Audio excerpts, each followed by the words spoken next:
Corona संकट के बीच देश और प्रदेश में उद्योग पूरी तरीके से ठप हैं।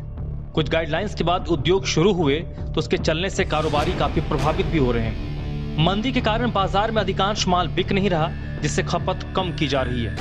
कारखानों में जो माल पहले से पड़ा है वो भी बिक नहीं रहे और इसकी मार उद्योग में काम कर रहे कर्मचारियों को झेलनी पड़ रही है। कर्मचारियों को तनख्वाह नहीं बन रही और वे सरकार से उम्मीद लगा रहे हैं। ये उद्योग की एक मार्केट चेन है जिससे हिमाचल प्रदेश के कुछ उद्योग भी अछूते नहीं रहे।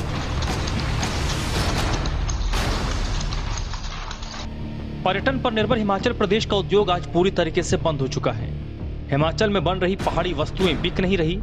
हम बात करें प्रदेश की शान बढ़ाने वाली हिमाचली टोपी और शॉल बनाने वाले उद्योग ठप पड़े हैं। उद्योग में पैसा लगाने वाले मालिक और कर्मचारियों को भी अब इसकी चिंता सताने लगी है। उनका कहना है कि जिस हिमाचली शान को प्रधानमंत्री मोदी ने विदेश तक पहुंचाया, उसका बंद होना सही नहीं है। इस संकट में उद्योग में काम कर रहे बुनकरों की हालत सही नहीं है। सरकार उनकी ओर गौर करे ताकि प्रदेश की शान के साथ साथ बुनकरों की रोजी रोटी चले। हम बुनकरों को इस लॉकडाउन से बहुत ज़्यादा दिक्कतें आ रही है।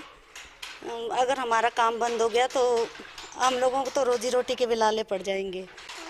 हम लोगों ने सिर्फ यही काम सीखा है, बुनाई का, और हम लोगों को काम आता नहीं है कुछ भी। तो सरकार से तो एक ही गुजारिश रहेगी कि इस लॉकडाउन के दौरान हम बुनकरों का बहुत ज़्यादा ध्यान रखें ताकि हम लोगों को आगे दिक्कतें ना आए। हमारा पूरा परिवार काम करता है, तो ऐसे में बहुत बुरा हाल है। अगर एक महीने बंद रहे तो हम किस तरह इसका जुगाड़ करें, इसी से हमारा रोजगार चलता था। अगर टूरिस्ट बंद हो तो ये बनाते हमारा सामान भी बिकेगा कहाँ।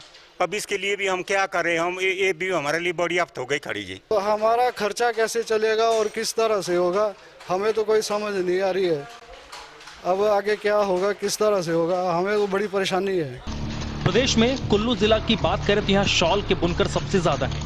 प्रदेश में करीब 1 लाख बुनकर पंजीकृत हैं, जिसमें कुल्लू जिला में करीब 25,000 परिवार ऐसे हैं जो प्रत्यक्ष और अप्रत्यक्ष तौर पर बुनकर का काम कर रहे हैं। लेकिन इनका भविष्य कोरोना काल में संकट में पड़ गया है। देश की जानी मानी प्राथमिक बुनकर सोसाइटी भुट्टी को भी इस नुकसान से अछूती नहीं है। इसमें करीब 1000 के आसपास बुनकर काम कर रहे हैं, जिनका वेतन देना मुश्किल हो गया है। सोसाइटी के चेयरमैन ने मांग की है कि कर्नाटक सरकार ने जिस तरह बुनकरों के लिए स्पेशल पैकेज दिया है, उसी तर्ज पर हिमाचल सरकार भी बुनकरों की मदद करे। अभी तक भी कोई लगभग हमारा जो लॉस हुआ है 2.5-3 करोड़ रुपए की, तो सेल्स हमारी कम हो गई, जबकि सारी सेल कोई 13 करोड़ रुपए की, उसमें 2.5 करोड़ की ये सेल कम हो गई है। और इससे हमारी जो फाइनेंशियल पोजीशन है बहुत कमज़ोर हो गई है और आगे भी होगी। अभी इस महीने की तो तनख्वाह देना भी मुश्किल हो रहा है।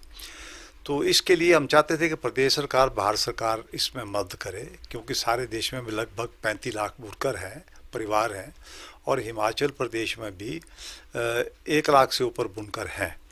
तो उनको भी मुश्किल आएगी। गांव-गांव में बुनकर हैं, आजकल उनकी बिक्री नहीं हो रही है, काम कोई नहीं मिल रहा है, इकॉनमी डाउन हो गई है। बुनकर सहकारी समितियाँ ज़िला की या प्रदेश की वो बहुत बुरी हालत में है, और सारे देश में जो बुनकर उनकी हालत ठीक नहीं है। प्रदेश सरकार को भी बुनकरों के लिए विशेष योजना चलानी चाहिए, जैसे कि कर्नाटका में उन्होंने हर बुनकर को 5,000 रुपए की सहायता दी है। एक और प्रदेश में बुनकरों की हालत खराब हो रही है तो इससे जुड़े व्यवसायी भी खासे परेशान हैं।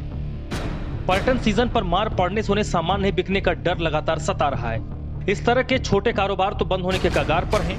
प्रधानमंत्री मोदी आत्मनिर्भर और लोकल से वोकल सप्लाई चेन फॉलो करने की बात तो कहते हैं, लेकिन अगर प्रदेश में पर्यटन नहीं होगा तो यहाँ बना सामान कैसे बिकेगा। मंदी के दौर में लोगों के पास पैसा नहीं बन रहा, जिसका नुकसान उद्योग को ही नहीं देश की अर्थव्यवस्था को हो रहा है। सरकार अपने स्तर पर बुनकरों की मदद करे या कोई राहत पैकेज का ऐलान करे। कुल्लू से अनिल कांत, समाचार फर्स्ट।